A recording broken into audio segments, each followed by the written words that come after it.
Today we're going to be testing out version 2.3 firmware for the GH5 to see if the 179-degree shutter angle hack is still necessary.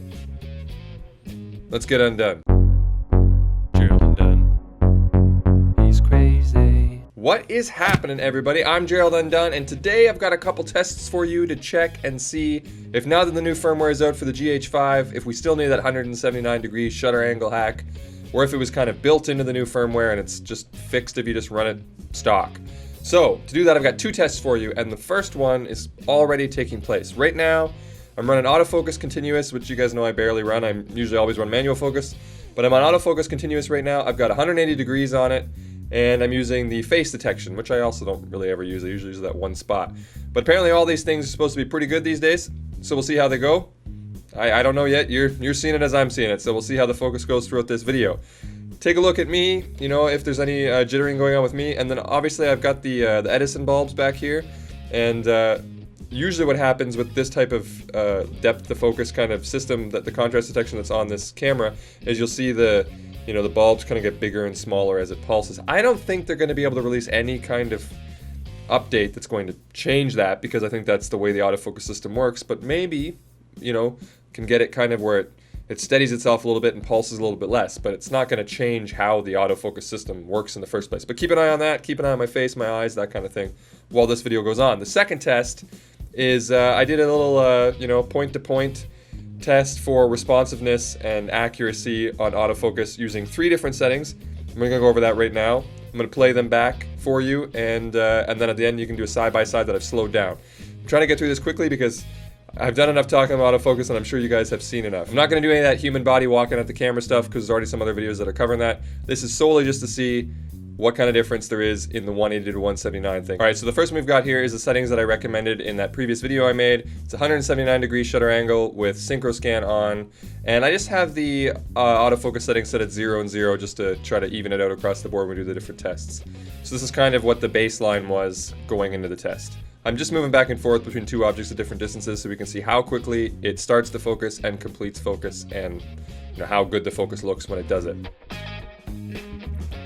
The second test is we still have synchro scan on, but we put the shutter angle to 180 degrees and see if there's a difference. Before this firmware, if you had it at 180 degrees and you dropped it down to 179, there was a big difference in autofocusing sort of speed and responsiveness.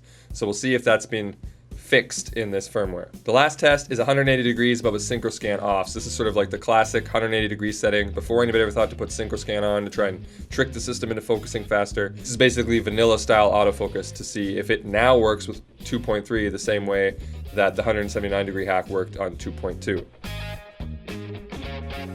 Alright, for the last one I'm going to put all 3 together in a single shot, and I'm going to slow it down to 50% speed. That way we can actually see it, because at full speed it's hard to keep track of all 3 objects. And we'll see if they come in focus at different times, and if the focus accuracy responsiveness is different between the 3. Let's check that test out now.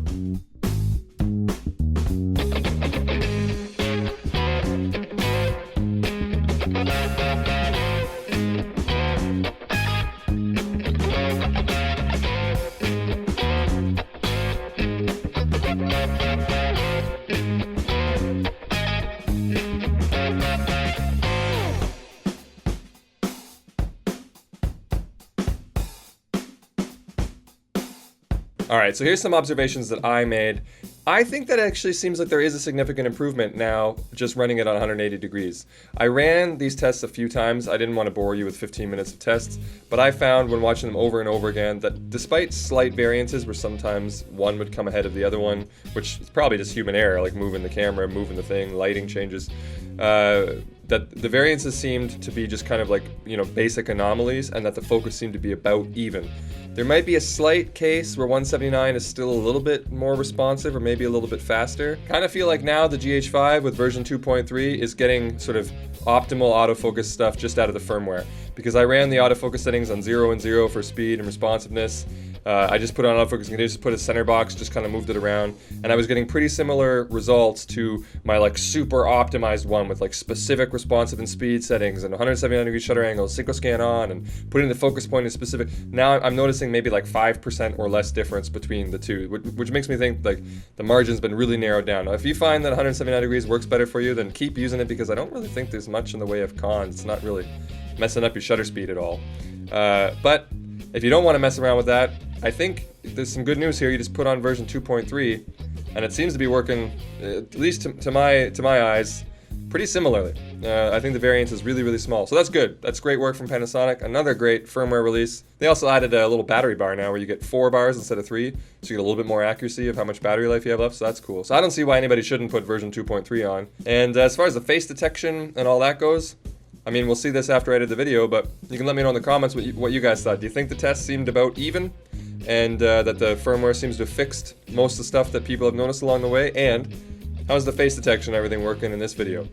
Let me know that in the comments. Other than that, I'm pretty excited. I think this firmware is great, and I think everybody should get it. So, as always, thank you guys so much for watching. Hope you found this video informative or entertaining. If you did, make sure you leave it the old thumbs up. But if you did not find it informative or entertaining, feel free to hit the dislike button twice. All right, I'm done.